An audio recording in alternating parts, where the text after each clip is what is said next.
Bienvenue, Olivier Aptel. Merci de m'avoir invité. Merci à vous. Je rappelle que vous êtes directeur du pôle management de l'Université internationale de Rabat et également doyen de Rabat Business School. Donc aujourd'hui, on va parler de cette réforme de la formation professionnelle qui se veut à la fois développer la culture entrepreneuriale auprès des jeunes et en même temps aussi être j'ai envie de dire, un moyen de lutte efficace contre le chômage et le chômage des jeunes qui est un véritable fléau. Et puis on va essayer aussi de vous interpeller, de vous interroger sur le rôle aussi de l'université dans cette nouvelle dynamique. Quel rôle les universités ont-elles à jouer? Vous nous direz ça? Mais volontiers. Voilà. Donc on va partir sur cette réforme de la formation professionnelle. Vous en pensez quoi, vous? Il y a eu un discours du chef de l'État cet été, des choses qui s'opérationnalisent aujourd'hui avec un deadline, un livrable dans à peu près une quinzaine de jours, pour remettre un peu d'ordre à la fois dans la formation professionnelle, pour la faire monter en compétences et en gamme, et en même temps réduire ce gap entre formation et emploi. Alors, un regard un peu neuf, hein. J'ai la chance de vivre et de travailler au Maroc depuis une année, mais ce regard m'apporte à vous répondre très directement. C'est une nécessité impérieuse que de mettre beaucoup d'énergie et de moyens dans l'éducation en général au Maroc, avec une poussée démographique qui est considérable. On voit par exemple que pour ce qui est de l'enseignement supérieur à horizon 2030, c'est-à-dire dans une dizaine d'années, on va assister à un doublement du nombre d'étudiants dans le supérieur.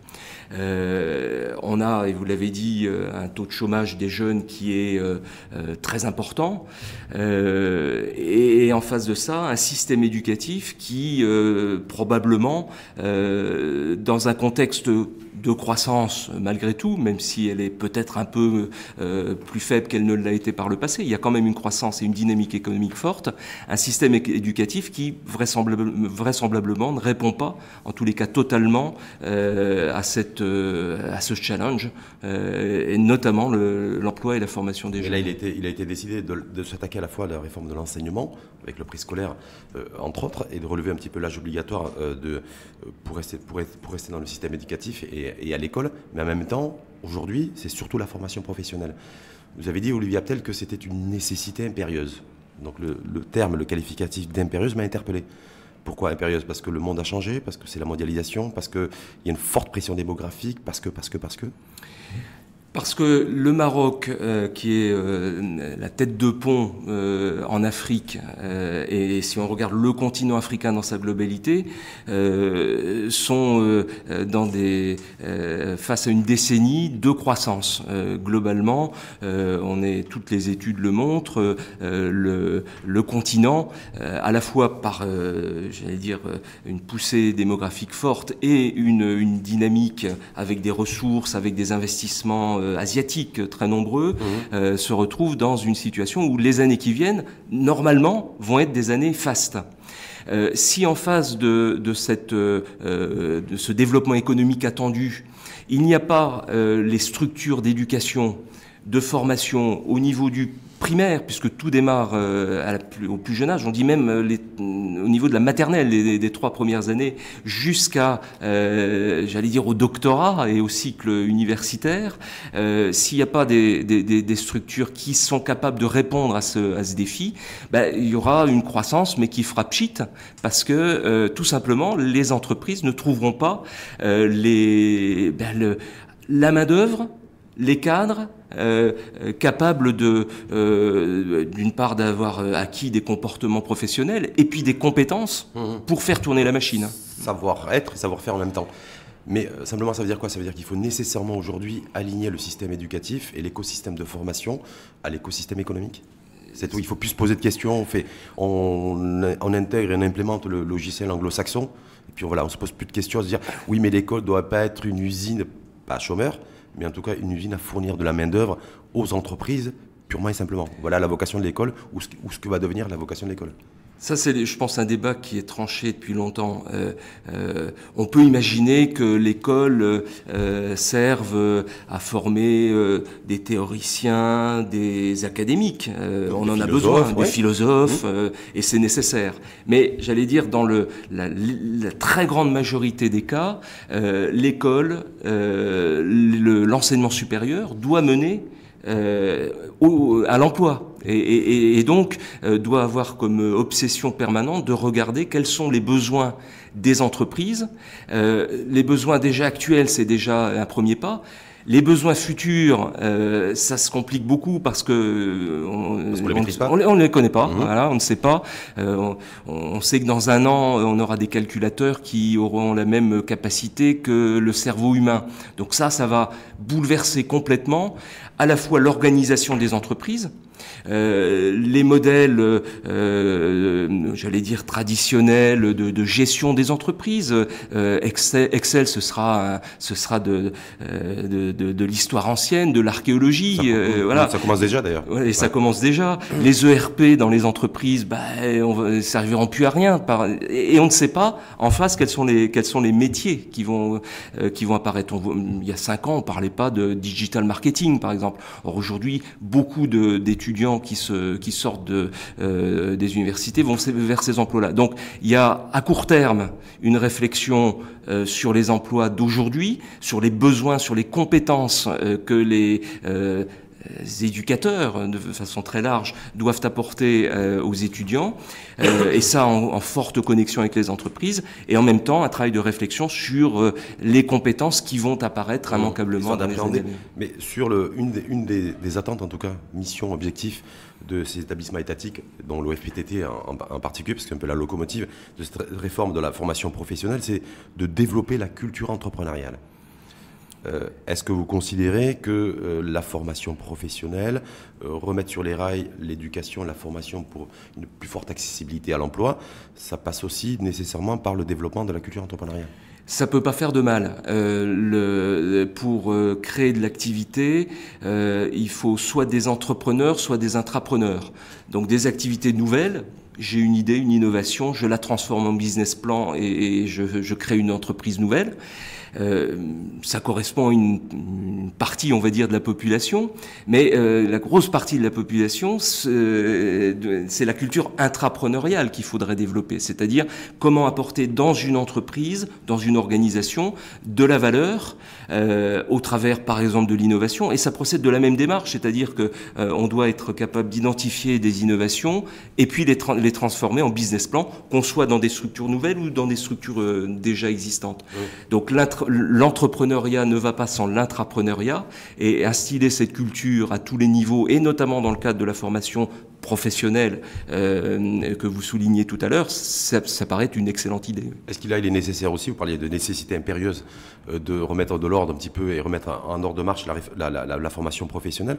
Est-ce qu'il y a aussi le lieu que l'entreprise, au sens large, se remette aussi un petit peu à niveau, se remette au goût du jour et se mette un petit peu sur l'horloge mondialisation?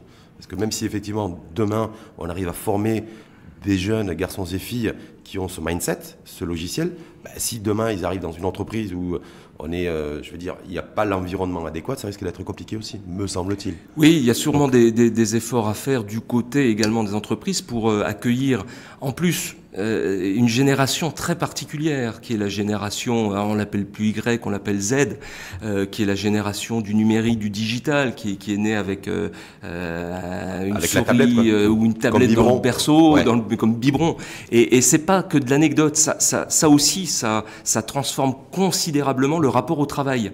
Et effectivement, il y a des entreprises qui l'ont bien compris et qui mettent un environnement adapté finalement à l'accueil de cette génération. Il y en a qui l'ont moins compris, mais là, pour ce qui est des entreprises, c'est le marché qui fera le ménage, et finalement les entreprises qui réussiront, ça, autant on ne sait pas quels sont les métiers, mais autant on est sûr que les entreprises qui réussiront seront celles qui seront capables d'accueillir ces nouvelles générations et de s'adapter à ces nouvelles générations, à ces nouvelles compétences. Et voilà, cette notion d'adaptabilité également. Absolument. Avec parcours d'intégration réel et puis proposition de valeur tout de suite pour l'entreprise. Et oui, donc il faut avoir des gens bien formés, tant sur les compétences techniques que sur les soft skills, comme on dit, que sur, j'allais dire, la capacité à adopter des comportements professionnels attendus par les entreprises. Est-ce que ça demande du temps, ça? Parce que je sais que vous avez beaucoup voyagé, que vous avez une bonne maîtrise dans ce sens. Est-ce que c'est quelque chose qui demande du temps? Nous, on est au Maroc, on a l'impression que ça démarre tout juste. Alors qu'il y a certaines entreprises, vous l'avez souligné, qui se mettent au goût du jour, des pôles universitaires, des universités et également. Mais est-ce que tout ça demande du temps, selon vous? De se dire à la fois une mise en conformité entre offre en matière de compétences et une demande, c'est-à-dire besoins économiques, chefs d'entreprise, qui sont aussi à la page pour que ça matche. Alors, je serais tenté de prendre l'exemple de la Chine, que je connais un petit peu. Il y a 25 ans, j'ai commencé à aller en Chine pour développer des premières formations en management. La Chine s'ouvrait, il y avait des universités, il n'y avait pas de business school, il y avait des formations d'économie qui étaient axées sur l'économie du marxisme. Donc, tout était à faire par rapport à cette ouverture et cette volonté de développement économique. Et donc, notamment les business schools européennes et américaines étaient très demandées en Chine pour les aider, les accompagner. Les Chinois voulaient envoyer leurs étudiants en France, aux États-Unis, en Angleterre. Aujourd'hui, 25 ans après, c'est l'inverse. Les Chinois veulent plus envoyer leurs étudiants. Ils veulent que les étudiants des pays qui les ont supportés, accompagnés, etc., les rejoignent. C'est ce qui se passe d'ailleurs un petit peu, non? C'est ce qui se passe. Ouais. Et elles ont créé probablement les meilleures business schools et universités de façon générale, ouais. En très très peu de temps. Et il est possible même qu'à terme, elles supplantent les business schools américaines qui sont oui, parce on l'abordera tout à l'heure, mais il y a une vraie aussi concurrence. On est en pleine dans la mondialisation au niveau des business schools. Bien sûr. À travers le monde. Mais pour revenir à la question que vous posiez, ouais. C'est très rapide. 25 ans, c'est tout à fait possible. Ça veut dire qu'effectivement, le Maroc est au début quelque chose. On a vu le plan sur l'éducation du ministère qui montre l'ambition, qui prévoit des moyens. On parlait d'impérieuse nécessité, ben voilà, c'est en marche et ça peut aller très vite. Mais il faut peut-être démarrer par vraiment les fondamentaux, c'est l'enseignement de base, primaire, primaire, maternelle, l'écriture, l'expression orale, donc l'apprentissage des langues aussi. L'apprentissage des langues. Oui, avec des nouvelles technologies, parce que là, vous avez fait référence à la Chine, pays que vous connaissez parce que vous y avez travaillé, c'est bien ça, dans les business school. J'ai découvert que les Japonais aujourd'hui, en fait, sont en train de réfléchir, ils ont conçu des robots pour que les enfants apprennent l'anglais. Oui. Donc c'est quoi? Ça existe en Corée depuis 7-8 ans, voilà. Et puis les Japonais s'y mettent. C'est accessible. Mais c'est des robots, hein, c'est pas du enseignant, c'est pas de l'humain. Voilà, ça peut être plus amusant avec un robot, mais les principes existent déjà. C'est le pôle langue de l'Université internationale de Rabat actuellement est en train de développer un énorme chantier d'apprentissage, j'allais dire numérique et digital des langues. C'est tout à fait possible, c'est acquis, c'est des technologies, ce sont des technologies qui sont maîtrisées. Donc les langues, c'est une vraie question. Les étudiants qui ont leur bac, oui. On a des étudiants d'excellent niveau, brillantissimes. Malheureusement, certains, pour pas dire beaucoup, partent à l'étranger pour faire pour continuer dans le supérieur. Et puis on a des étudiants qui ont leur bac et qui ont une grosse difficulté de communication. Ils parlent pas ni l'arabe, ni le français, ni l'anglais. Même pas le darija, ils parlent. Alors ils parlent darija. D'accord. Mais ils ne parlent pas l'arabe littéraire. Ce que ils n'ont pas une vraie langue universelle de communication qui leur permette, quelque part, d'aborder toutes les disciplines qu'ils vont avoir abordées dans le supérieur. Et c'est un vrai problème. Et ça vient d'où, ça, selon vous? Je pense que, pour ce que j'en observe, et avec beaucoup de modestie et depuis peu de temps, mais ça vient d'une défaillance du système éducatif primaire et secondaire qui n'apporte pas à tous les enfants marocains les fondamentaux, le commun dénominateur, le socle commun, comme on appelait autrefois, donc les apprentissages de base. Donc là, on pense que le plan du ministère va être de nature à résoudre ce problème. Ouverture sur la langue étrangère, sur l'anglais, sur le français. Nécessaire. L'arabe, l'anglais, le français, j'allais dire peu importe. L'essentiel, c'est que ce soit une langue qui permette de communiquer, de lire, de comprendre, d'acquérir des compétences, et puis, si possible, de pouvoir le faire avec d'autres cultures que le Maroc. L'anglais, c'est parfait. Est-ce que pour vous, le choix irréversible, c'est l'anglais? C'est nécessaire. C'est nécessaire, voilà. Avec l'apprentissage de l'anglais dès quel âge, selon vous? Dès la primaire, dès les premières années primaire. Dès les premières années. Tout à l'heure, je parlais du Japon. Le Japon, à partir de, je crois, de l'an prochain, l'apprentissage de l'anglais se fera à partir de l'âge de 10 ans. Oui, c'est sûrement très bien. Oui, je sais pas, mais le plus tôt, c'est le mieux. Le plus tôt, c'est le mieux. Donc, sur l'anglais, sachant que nous, on est un pays francophone, que notre économie est francophone, que si on le français aussi, l'arabe aussi, toutes ces langues sont. Mais il faut au moins être capable de communiquer de façon fluide et naturelle dans une langue. Donc ça veut dire qu'il y a un vrai apprentissage linguistique. Encore une fois, j'allais dire presque peu importe. L'anglais a cette vertu d'être maintenant universel. Ouais. Mais bon... on dit que c'est la langue des sciences, que c'est la langue de l'économie du savoir, et que voilà. Donc c'est le cas depuis 20 ans, et puis ça va continuer encore. Ça va continuer, certainement. Alors c'est l'anglais ou le globish, mais l'essentiel, c'est de pouvoir communiquer. Il suffit pas d'acquérir des compétences, il faut pouvoir les communiquer. Et les bonifier. Je voulais aussi avoir un dernier petit aspect sur la formation professionnelle, inadéquation formation emploi avec vous sur un volet qui est celui de la flexibilité des marchés du travail. Effectivement, on a bien formé des jeunes. Est-ce qu'on a dit qu'il fait aussi un environnement adéquat au niveau de l'entreprise? Ça va se mettre en route, ça mettra le temps que ça mettra, mais ça se mettra en place. Mais il y a aussi le mindset de l'entrepreneur, du chef d'entreprise qui va évoluer et qui va se dire aussi, moi j'ai des commandes sur 6 mois ou sur un an, parce qu'on est sur des cycles économiques, vous le savez mieux que moi, relativement courts. J'ai besoin de compétences, de main-d'œuvre, mais j'ai peur de recruter. Est-ce que vous aussi, cette approche un peu anglo-saxonne des marchés du travail, beaucoup plus ouvert, beaucoup plus dynamique, et surtout très flexible, c'est aussi un maillon de la chaîne de valeur important? Alors, il faut partir du constat, qu'on soit d'accord ou pas d'ailleurs, c'est factuel. L'idée qu'on va rentrer à l'âge de 20 ans, 25 ans dans une entreprise et qu'on en sortira à l'âge de 75 ans, ce qui était pendant les 30 Glorieuses la norme, c'est fini. Voilà. Alors il y a plein de raisons structurelles. C'est fini chez nous, c'est fini partout dans le monde aussi. Mais c'est fini globalement partout. C'est fini partout dans le monde. D'accord. Voilà. Alors encore une fois, qu'on trouve ça bien ou pas bien, c'est un autre sujet. Mais c'est comme ça. Donc dans ce contexte-là, il faut certainement faciliter les transitions. Et dans la transition d'un métier à l'autre, d'une entreprise à l'autre, d'une organisation à l'autre, il y a la question du recrutement et du décrutement. Effectivement, il faut essayer, tant que faire se peut, tout en donnant des garanties, et c'est tout à fait légitime aux gens qui travaillent, il faut faciliter ces transitions d'un emploi à un autre. Et il faut aussi donner confiance à celui qui recrute dans cet acte de recrutement, que si un jour effectivement l'activité n'est plus la même, il faut lui donner les clés pour pouvoir ajuster sa charge finalement par rapport à ses marchés. Donc il faut un peu de flexibilité. On a parlé du concept peut-être un peu c'est moins anglo-saxon que des pays du Nord de flexi-sécurité. Oui. C'est-à-dire de la flexibilité et en même temps de la sécurité. Quelques filets de sécurité pour l'employé, pour le salarié, mais il y a qui parle aussi de flexi-précarité.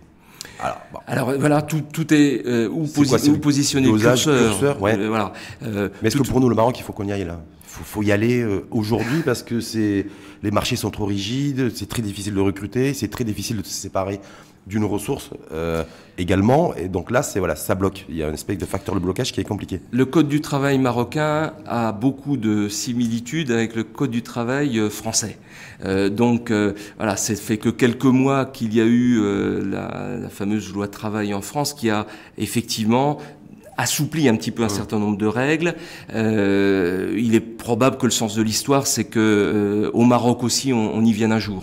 Avec le développement des contrats à durée déterminée, on a vu que ça commençait à faire leur apparition. Je parle au Maroc au niveau de la fonction publique, et ça peut être étendu au secteur privé. Et vous souhaitez, vous, que ce soit étendu au secteur privé? Pas forcément du contrat à durée déterminée. Oui, mais renouvelable, hein, je veux dire. Oui, on peut avoir des contrats indéterminés qui donnent un certain nombre de garanties aux salariés, parce que quand on veut, je sais pas moi, acheter un appartement, c'est bien d'avoir de la visibilité et de donner confiance aux banquiers. Donc c'est important aussi d'avoir ces garanties, mais en même temps, s'assurer que en cas de difficulté, on puisse un chef d'entreprise puisse ajuster encore une fois sa masse salariale à son contexte de marché. C'est ce qui s'est passé en Chine. Vous avez parlé tout à l'heure de la Chine. Ceux qui ont réussi, en tout cas, qui connaissent des dynamiques tant en matière de création d'emplois que d'employabilité. Alors sur le marché du travail et sur le code du travail, je ne sais même pas s'il existe en Chine, je crois que c'est pas un modèle. Il y a eu là, au forceps, une volonté d'ailleurs venue d'en haut. Là, on était dans la flexibilité totale et absolue et très peu de sécurité. Voilà. Donc il faut regarder ce qui se passe, mais il y a des modèles qui s'adaptent plus en plus à des cultures, à des situations différentes. Faut pas aller chercher, adapter, copier-coller un modèle d'un pays ou d'un autre, mais faut trouver le meilleur dispositif qui permette à la fois aux gens qui travaillent d'être un mot, d'être heureux au travail et d'apporter de la valeur. Déjà de décrocher un premier job, parce que le vrai souci, Olivier, aujourd'hui, c'est de permettre à des jeunes de décrocher le premier job et d'avoir une première expérience professionnelle. Et là, c'est le plus compliqué en fait. Voilà, ça c'est le challenge. Donc la flexibilité peut permettre effectivement de... Certainement.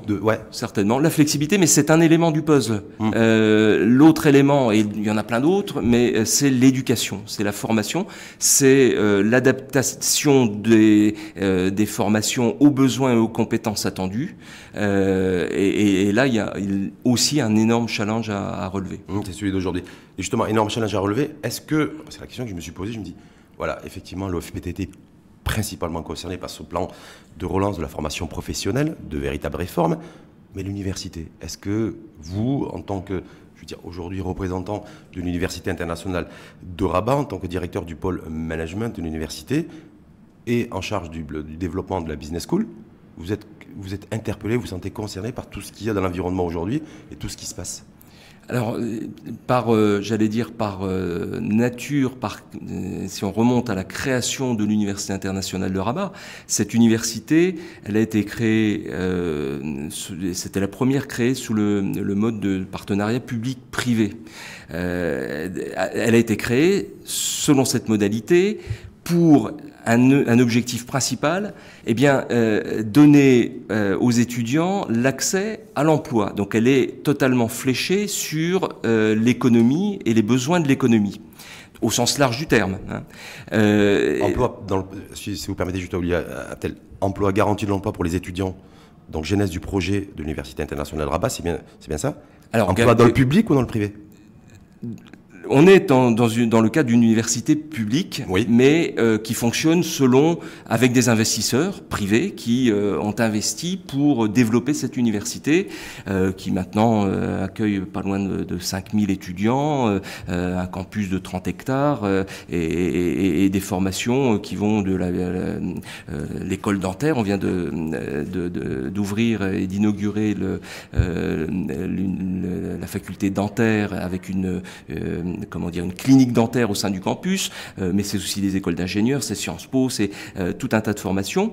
Et les fonds baptismaux de cette université, c'est précisément de donner une alternative aux familles qui, comme on le soulignait tout à l'heure, avaient tendance un peu à envoyer leurs enfants, globalement en France, un peu aux États-Unis, un peu en Angleterre, parce que le système était meilleur, l'université publique a ses difficultés qu'on connaît, et c'était un formidable gâchis, entre guillemets, pour le pays.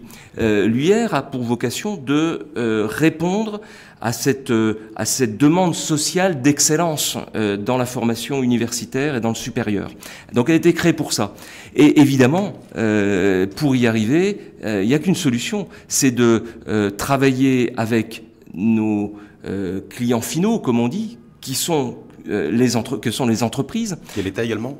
Pardon? L'État également, l'administration?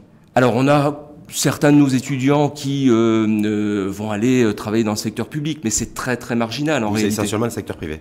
C'est essentiellement le secteur privé. Les diplômes sont reconnus, qui permettent évidemment d'aller, mais c'est pas une bonne stratégie. Aujourd'hui, à mon avis, la carrière dans la fonction publique au Maroc, je suis pas certain que ce soit le meilleur choix quand on sort de l'université. Il faut aller, et on est configuré pour ça, vers les entreprises qui ont d'énormes besoins, qui sont pas couverts. Dans le secteur de l'agro-industrie au Maroc, dans le secteur de la logistique, dans les services, il faut des gens, et plutôt des cadres, puisqu'on est sur des niveaux bachelor, master, donc on flèche plutôt du personnel d'encadrement. Il faut des cadres pour faire tourner la machine. Et un des problèmes que rencontrent les chefs d'entreprise quand on les interroge, c'est j'arrive pas à trouver. Je trouve des tas de jeunes disponibles, mais je ne trouve pas des jeunes qui pourront à la fois avec les compétences qu'ils ont acquises répondre à mon besoin. Et puis quand je les trouve, ils n'ont pas forcément le comportement adapté. Ils n'ont pas acquis les soft skills. Voilà. Quand on discute avec certains, ils me disent ouais, mais bon, c'est parce que c'est pas bien rémunéré, parce que l'environnement de travail et l'outil de travail est dépassé. C'est pas quelque chose qui me correspond. Sinon, est-ce qu'il n'y a pas un peu des deux? Non, je sais pas. Je connais pas toutes les entreprises du Maroc, bien loin de là. Moi, j'ai visité un certain nombre d'entreprises. Il y a du très haut niveau ici. Il y a aussi des entreprises qui sont aussi dans le chemin de la modernisation. Mais il y a des entreprises exceptionnelles qui offrent des cadres de travail tout à fait comparables à ce qu'on peut trouver dans d'autres pays.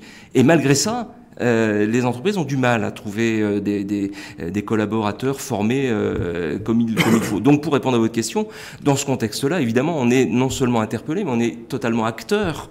On considère que on est partie prenante, on va dire, du développement du Maroc, parce que notre vocation, c'est de préparer les futurs responsables d'entreprises, que ce soit des ingénieurs, que ce soit des managers, que ce soit d'une certaine manière des dentistes aussi, qui jouent aussi un rôle particulier, que ce soit des... Et cette étiquette d'excellence, en fait, est-ce qu'elle n'est pas un peu gênante?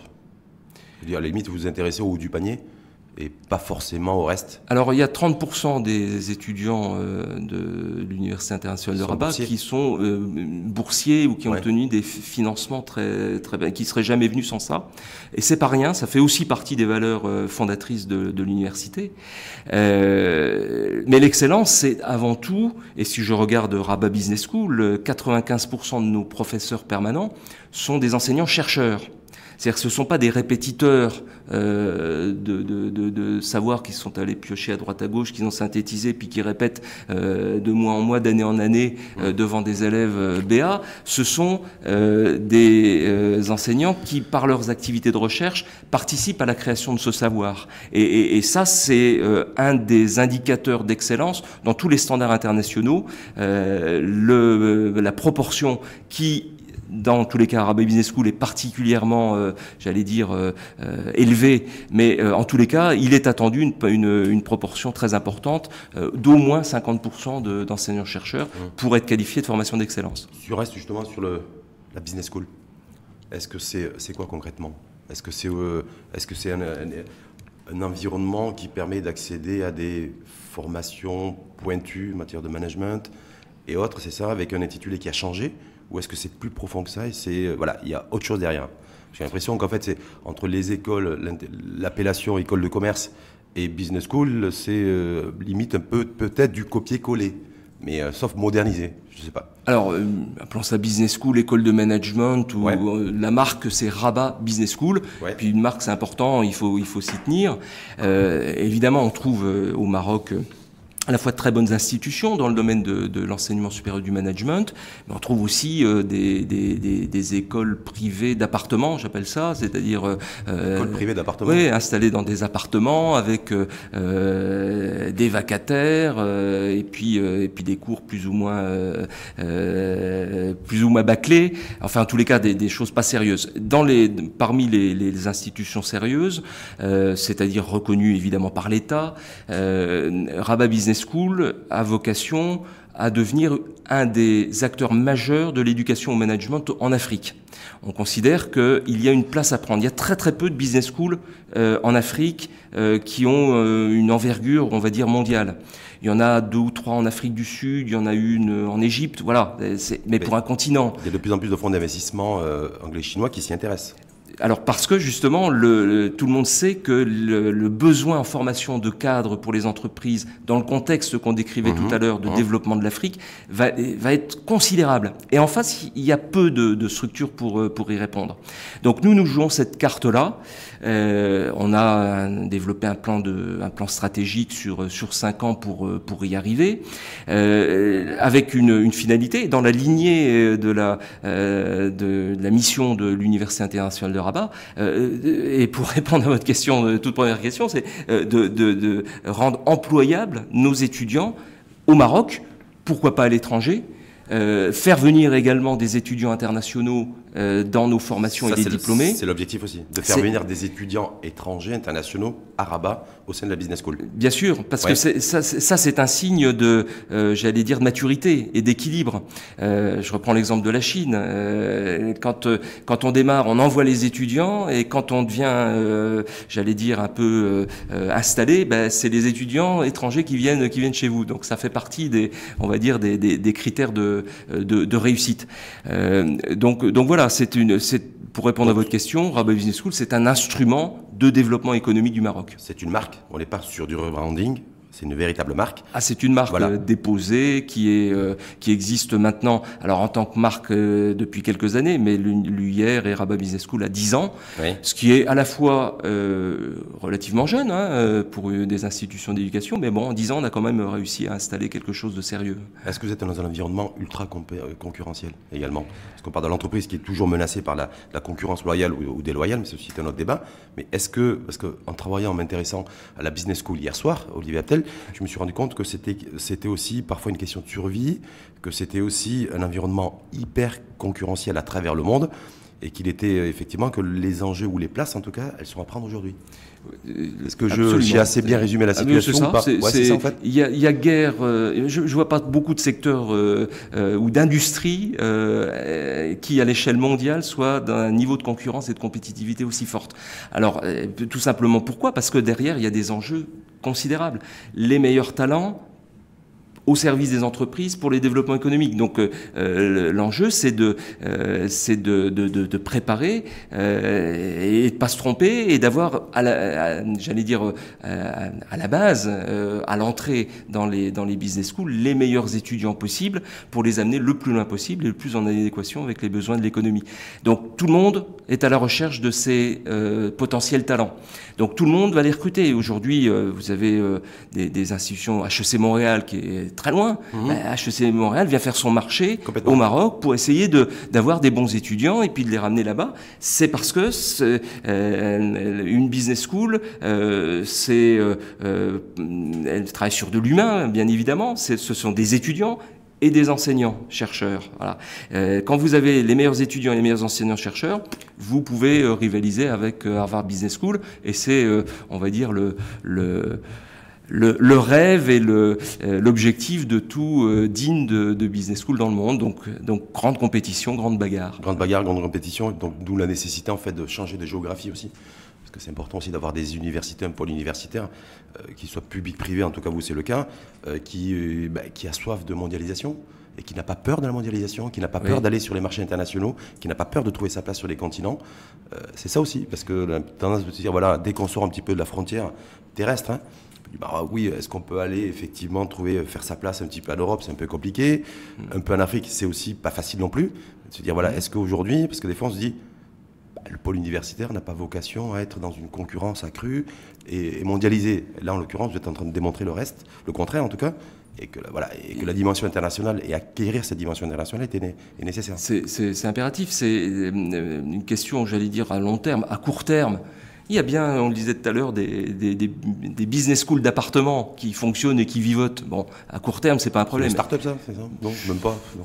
Je les qualifierais pas, mais pas. Je dirais que c'est des businessmen. Une université, une business school, ce sont avant tout des académiques qui sont derrière. Et il faut, je m'adresse aux parents, faire très très attention à toutes les propositions qui leur sont faites. Donc l'international, c'est à long terme la survie des modèles économiques de toute façon d'une université ou d'une business school sur un marché domestique qui est important, celui du Maroc, mais qui n'est pas extensible. Il n'est pas suffisant pour vous? Il n'est pas suffisant. Pour avoir, on va dire, une taille critique qui permettent d'avoir une réputation internationale au travers notamment des publications des enseignants-chercheurs dans le monde. Être une référence, il faut une taille critique. Et pour ça, il faut aller chercher un marché qui, et c'est notre chance, est un marché, alors là, pour le coup, en croissance considérable dans le monde. On prévoit un doublement du nombre d'étudiants en mobilité ou à la recherche de diplomation à l'étranger dans le monde. C'est certainement un des taux de croissance les plus forts qui existent en matière de démographie. Et prévisible, en l'occurrence. Et prévisible, on a les chiffres. Donc ce marché, il est là. Il faut démontrer que le Maroc a, et en l'occurrence au sein de l'UIR et de Rabat Business School, a une poche d'excellence dans laquelle on va pouvoir recevoir des étudiants du monde entier pour pouvoir participer à cette dimension internationale. Olivier Abtel, est-ce que ça passe nécessairement par des partenariats avec des grandes écoles à l'étranger? Alors, pour vous, est-ce que c'est un enjeu ou pas? C'est un enjeu. Depuis une année, je passe mon temps à signer des accords. Il est important que tout étudiant, en tous les cas dans la business school marocain, pour apprendre l'éducation, pour apprendre le management, ait une période à l'étranger. Une mobilité d'un semestre, c'est obligatoire. Sinon, il y a quelque chose qui se construit pas et il y a quelque chose qui manque. N'apprendre le management, donc le marketing, la logistique, la finance, les ressources humaines, qu'au travers du prisme national, mais ce qui est vrai au Maroc est vrai dans tous les pays. C'est un risque d'avoir vraiment un point de vue très très petit bout de la lorgnette. Donc il faut impérativement aller à l'étranger, dans un autre environnement culturel, se confronter aux difficultés de vivre à l'étranger, à d'autres méthodes d'enseignement, à d'autres pratiques du management. Et généralement, les étudiants qui vivent ça, quand ils reviennent, ils sont transformés. Donc il faut des partenaires. C'est ce que vous avez fait. J'ai vu que vous avez signé un partenariat depuis un certain nombre d'années avec Madrid. Alors Madrid, depuis 7 ans, Tunis aussi. Tunis, Audencia, Strasbourg Business School. Là, je pars en Chine bientôt pour signer des accords avec des universités à Shanghai et à Canton, parce que ça fait partie du passage. Ça, c'est pour donner la possibilité aux étudiants de séjourner dans ces pays-là. C'est ça. On est bien d'accord. Ça n'a que cet objectif-là. Que cet objectif-là, permettre aux étudiants de connaître autre chose et d'être confrontés à autre chose pendant au moins un semestre, c'est-à-dire à peu près 6 mois. Un semestre, c'est la norme. Certains passent 2 semestres. On a quelques accords qui permettent d'avoir aussi un double diplôme, mais c'est beaucoup moins important aujourd'hui parce que quand on regarde le parcours de nos étudiants, on a plein d'étudiants qui, par exemple, ont fait leur licence, leur bachelor à la business school, et puis après sont partis faire leur master à l'étranger avec en poche leur diplôme marocain, puisque c'est un diplôme reconnu par le gouvernement marocain. Et pour une institution étrangère, il a presque plus de valeur qu'un diplôme domestique parce qu'il rentre dans les quotas des étudiants internationaux. Et ça rebondit on peut rebondir par rapport à notre sujet de tout à l'heure. Avoir des étudiants internationaux, c'est un critère sur site dans une business school, c'est un critère de qualité. Et donc c'est un indicateur aussi, peut-être pour vous, de performance aussi? Absolument. Plus il y a des étudiants internationaux au sein de la business school, en tout cas chez vous, plus effectivement vous avez réussi à trouver votre modèle et à performer, c'est ça? Et si on veut envoyer des étudiants de façon pérenne sur 10 ans, 20 ans chez nos partenaires, il faut qu'en réciprocité, on puisse accueillir des étudiants de chez eux pour être équilibré. Donc Et le but de l'opération aussi, c'est peut-être d'accueillir ces étudiants internationaux et peut-être aussi ces étudiants les fixer dans des entreprises marocaines ou étrangères, en tout cas installées au Maroc. Absolument. C'est d'être un hub finalement de l'éducation. On parle beaucoup du hub marocain. en matière d'éducation, et en tous les cas, Rabat Business School et l'UR, on a vocation à devenir un hub. Certains vont ne faire que passer, d'autres vont rester, certains vont venir chez nous et vont repartir ou partir à l'étranger. Enfin, tout est possible. On est complètement dans un monde qui aujourd'hui est internationalisé, globalisé. Qu'on le veuille ou non. Donc il vaut mieux le vouloir, comme ça permet de ne pas le subir, c'est ça? C'est ce qu'on dit souvent. Voilà, c'est merci en tout cas, Olivier Abtel.